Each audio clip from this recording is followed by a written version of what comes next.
तो हाल ही में काफ़ी ज़्यादा ट्रेलर्स रिलीज हो रहे हैं मार्केट में और हर एक के ऊपर तो बात करनी नहीं हो सकती, लेकिन मुझे जो पर्सनली इम्प्रेस किया, विकी कौशल स्टारिंग छावा। देखो, छत्रपति शिवाजी महाराज के बारे में तो हर कोई जानता है, उनके बारे में पढ़ा है, मूवीज देखी है, लेकिन छत्रपति संभाजी महाराज के बारे में महाराष्ट्र के बाहर के लोग शायद से उतना नहीं जानते होंगे।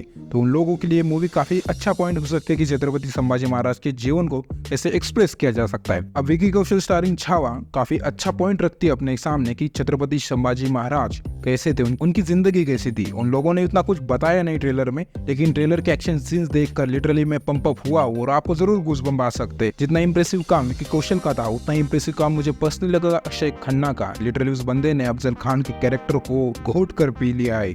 जिस हिसाब से वो डायलॉग बोलता है कि शिवा तो जाग चुका है, लेकिन शिवा ने अपनी सोच पीछे छोड़ दी है, और डायलॉग सुनकर मेरे शरीर के ऊपर गूज़बम्प्स आ रहे थे। लेकिन मुझे पर्सनली ये ट्रेलर काफी अच्छा लगा है।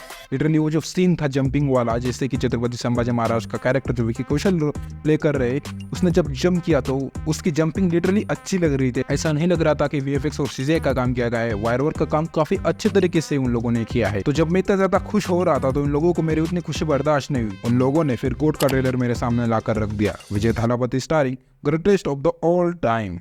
देखो, जितना बड़ा इसका नाम है उतना ही छोटा इसकी स्टोरी है। लिटरली स्टोरी तुमने हजारों मूवीज में देख रखी होगी।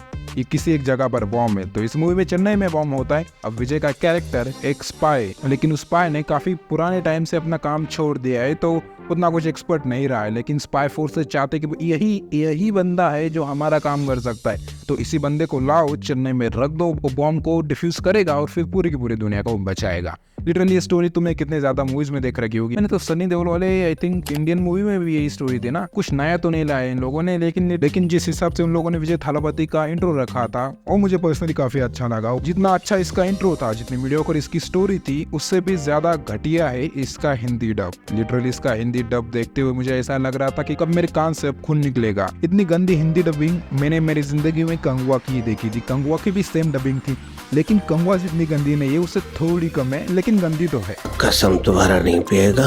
तो लिटरली गोट के ट्रॉमा से बाहर निकलने के लिए मैंने तीसरे दरवाजे की तरफ देखा, और उस दरवाजे में कौन था? IC-814 the Kandahar hijack.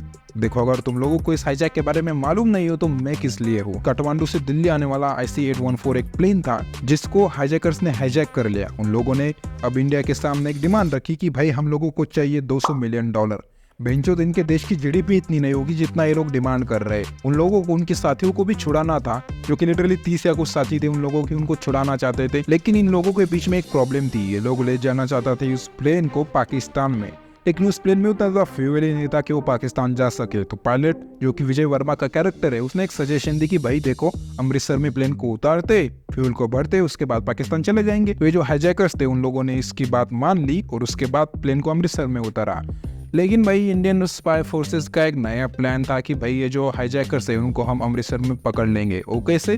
कि जो पाइप से फ्यूल अंदर जाता है, उस पाइप से हम स्पाइस को अंदर भेजेंगे, उसके बाद ये जो स्पेशल फोर्सेस है वो अंदर जाकर हाईजैकर्स को हराएंगी और हमारे देशवासियों को छुड़ाएगी। तो होता ये है कि हाईजैकर्स को इन लोगों के प्लान की भड़क लग जाती है और वो पायलट से कहते कि भाई इस प्लेन को उड़ा और पाकिस्तान ले जा। लेकिन पायलट कहता है भाई उड़ा तो मैं दूंगा, पाकिस्तान तक नहीं पहुंच जाने की गारंटी में दे सकता। तो ये लोग कहते कि अब भाई कंधार में उतार। तो कंधार जो लोग नहीं जानते, तो कंधार जो कि महाभारत में है, जहाँ से गंधारी और शकुनी आए थे, तो वो अफगानिस्तान के कंधार में उस प्लेन को उतारने के बाद वो अपनी डिमांड्स रखते हैं गवर्नमेंट के सामने। गवर्नमेंट भी नेगोशिएट करती है। तो इस सारी चीज़ों के बीच में क्या गवर्नमेंट जीतती है, क्या वो हाईजैकर जीतते हैं, या फिर दोनों में कुछ सॉर्ट आउट हो जाता है? इन सारी चीज़ों को देखने के लिए तुम्हें 29 अगस्त को नेटफ्लिक्स के ऊपर इस मूवी को देखना होगा। लेकिन अक्सर ऑडियंस ऐसी मूवीज नहीं देखती है। कंटेंट ओरिएंटेड मूवी कहते तो है कि क्यों ना यार, ये जब आती है तो देखते नहीं हो यार। तो यार तुम देख लो ऐसी मूवीज, काफी अच्छी मूवीज है। और ऐसी कंटेंट ओरिएंटेड मूवी देखना चाहते हो तो subscribe. No matter what they do, the master of the man with the pen right here. He is right with a man right here.